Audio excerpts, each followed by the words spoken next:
Oh, the wings. Here we go. Here we go.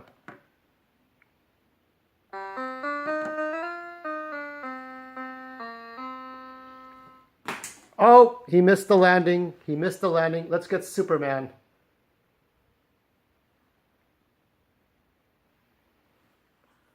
So I believe the Netflix Daredevil series is started last week. I think episode 2 is coming out tonight. I think. I think it's on Fridays. I'm not a whole. I don't have Netflix. I have these old TVs, and I gotta get a flat screen TV. I don't subscribe to Netflix. I have nothing against it. I just don't really have it. But we have Daredevil starting season 3 starting out, and starring Charlie Cox. Charlie Cox is makes you forget about that other guy, the one playing Batman, Batfleck, of course, Ben Affleck. He's doing Batman. Of course, Batman's still on the floor over there. But anyway, so Daredevil Netflix season 3 is out, and there was an article today. I'll give you a link in the description later, but there was a article that said that they were showcasing an 11.5-minute scene for the season premiere of season 3.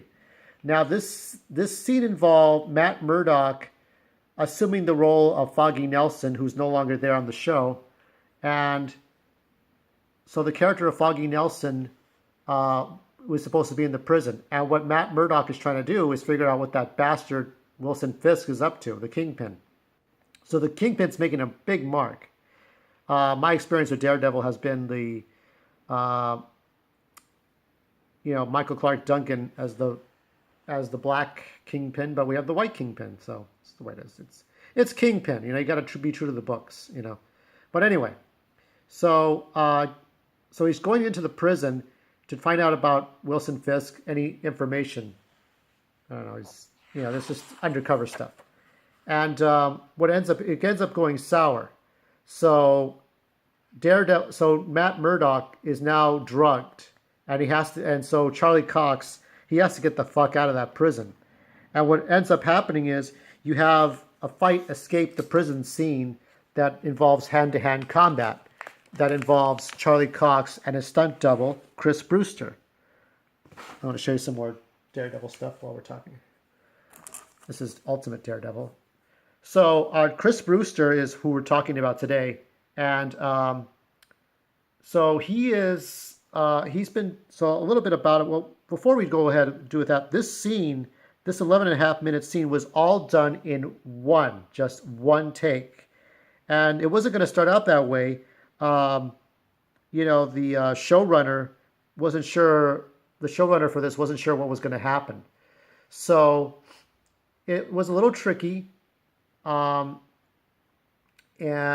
so they eventually did this whole scene in which Charlie Cox is doing more of his own stunts, but there are some harder stunts that would require probably going up against hard floors and walls, maybe a little bit through windows or being knocked around against objects.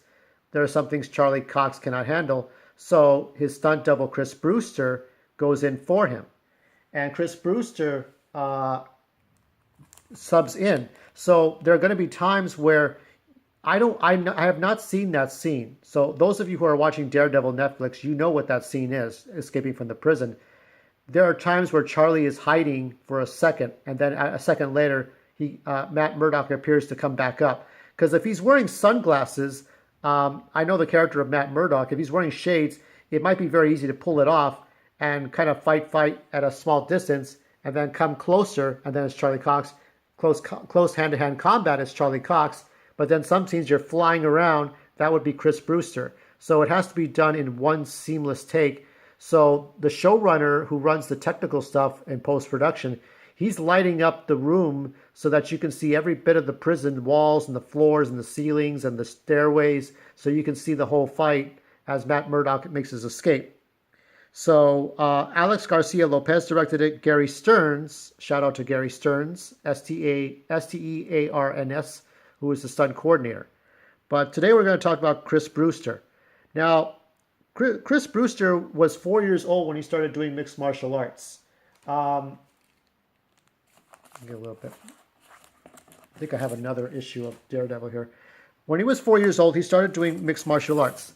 His influences were the 80s Ninja Turtles, the original Ninja Turtles cartoons. I had those cartoons. Um, and he liked old Jackie Chan movies. I think his movies that he liked were Police Story because the Police Story movies were very popular. So Chris Brewster might have been very heavily influenced by the Jackie Chan Police Story movies. And he was going into competitions around the world. So he did different, something like Kyokushin. Kyokushin is a karate league where you see karate competitions. So something like that, that he was doing for a while. He competed around the world.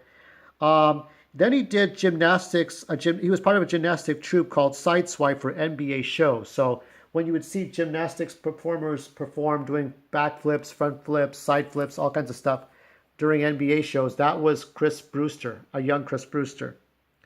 Then he did some TV commercials, a little bit here, a little bit there, maybe for car insurance, maybe I flip for this food product, whatever. That's what Chris Brewster was doing.